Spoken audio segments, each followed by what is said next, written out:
Hello everyone, it is me, Pui, and I am back with another GOAT video. I actually already had one in the works, but this is a nice little bonus for you because today, just on a whim, I decided to bring out a deck that I had waiting for a long time. It is none other than Panda Jar. It's exactly what it sounds like, and it's absolutely awesome. You see, I've been working on this deck on the back burner since winter of last year, I believe. In fact, I even played a build of this deck as early as FLC 22 to a 1-2 finish. Got to slink off with my tail between my legs and not let anyone know I had it. We went through 3 versions of this deck, my team and I, and all the while, we were arguing about all sorts of quantities to make sure that we could get the entire empty jar side into the deck. And finally, as a magical gift from above, right before Worlds, who comes along for the millionth time out of the blue but Shane, and shares a Panda Burn list that was of great interest to me, not for anything about the list, but the fact that it happened to play in the main Book of Moon 3 copies as a proficient Game 1's plan. And so, based off that list, we got this. This is Panda Jar completed, Panda Jar perfect, I believe. So let's go over all the craziness going on here, because let's start with the elephant in the room here. Besides how absolutely insane this concept even is, this does not look like a normal Panda Burn Game 1, and this is not to just accommodate the empty jar plan. You see, originally, my version, yes, it was, but Shane cooked up something absolutely wild, and it works very differently than Panda Burn to same results in the end. You'll notice here, most notably, we are not playing Floodgates. We're only playing 2 Ojama Trio, and we're only playing 1 Panda. We are, however, playing 3 Mystic Tomato, 3 Giant Rat, and 2 Spy, as well as 2 Creature Swap and 3 Book of Moon. This is a recruiter-based beatdown deck that ends with Panda Burn stuff at the end of the game. It is absolutely wild to play. It has an incredibly interesting offense and a very good, annoying, stally set defense.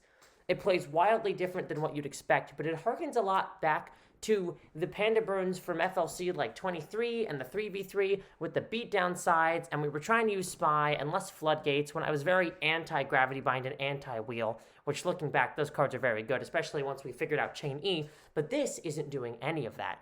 What we're trying to do here is summon our recruiters, and we use Knock, or Mind Control, or Creature Swap, get in attacks early game. We can funnel our guys into Sangan to get anything we want. We can funnel them into Lily, of course. We can funnel them into Panda when the time comes. We can even funnel our recruiters into our jars and then book them down and then jar to try to end the game. This Game 1 deck is absolutely insane.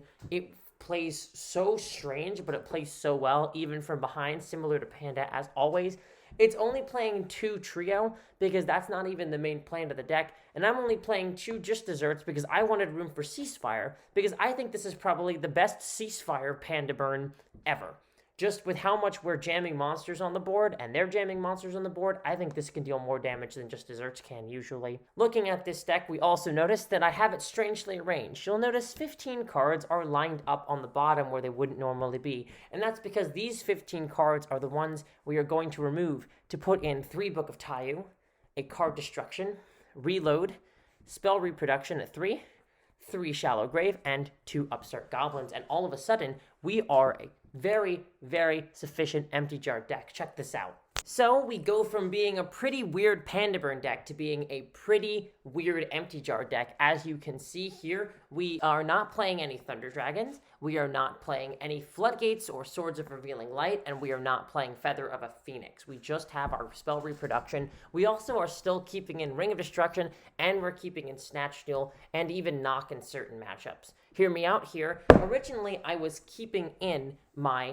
Secret Barrels, but I realized the idea here, the logic, was that if I couldn't get a deck out kill, I could at least get a burn kill once I amassed enough cards in my opponent's hand.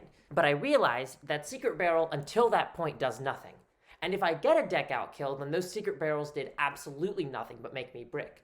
These cards, save for Ring, are spells. We were already playing them, and they are outs to some of our worst problems as Empty Jar Balter in one of my games was outed both by a Snatch Steal and a Ring of Destruction simultaneously. I used both of them and ended up comboing off.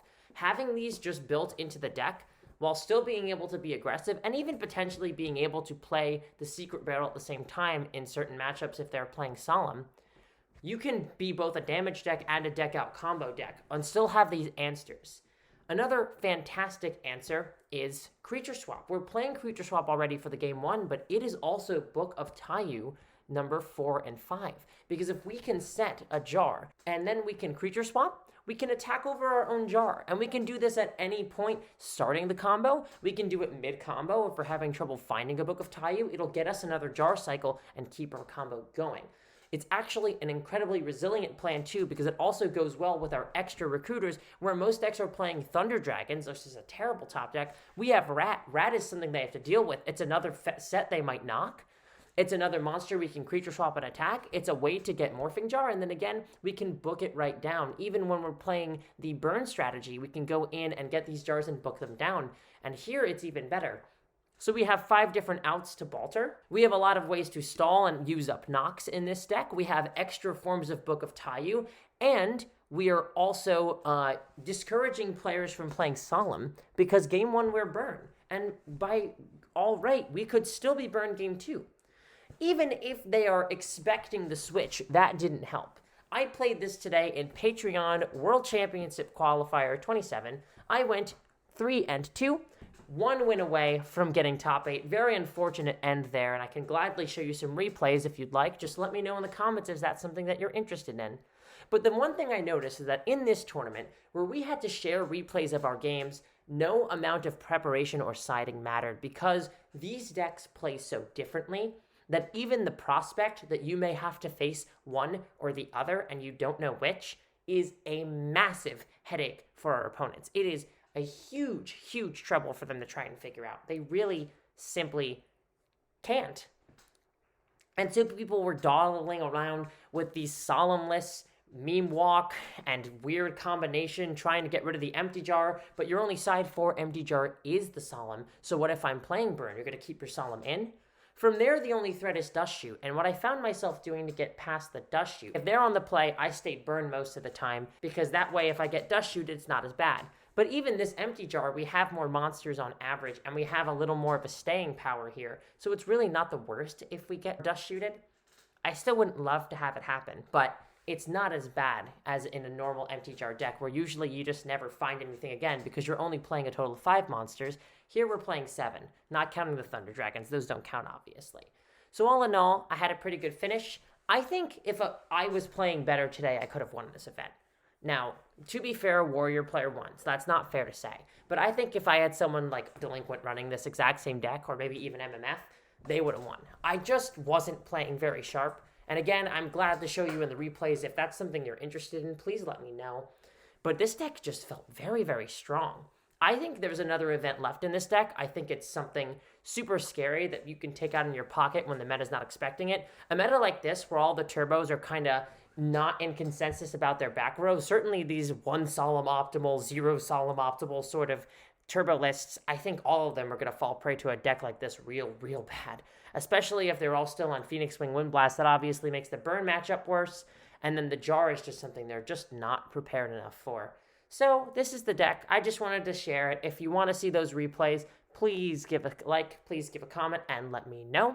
I also have another video in the works for goats. I'm really excited about that, so stay tuned. Make sure you subscribe to see that. If you're looking for some modern Magic the Gathering content, I've been getting into that too. I have a video, I'll put a link in the description below, and another one is coming after that next goat video as well. So there's plenty of ways to interact with the Academy if you're interested, and I hope to see you there. For now, I've been Pui, and I hope you have a lovely day.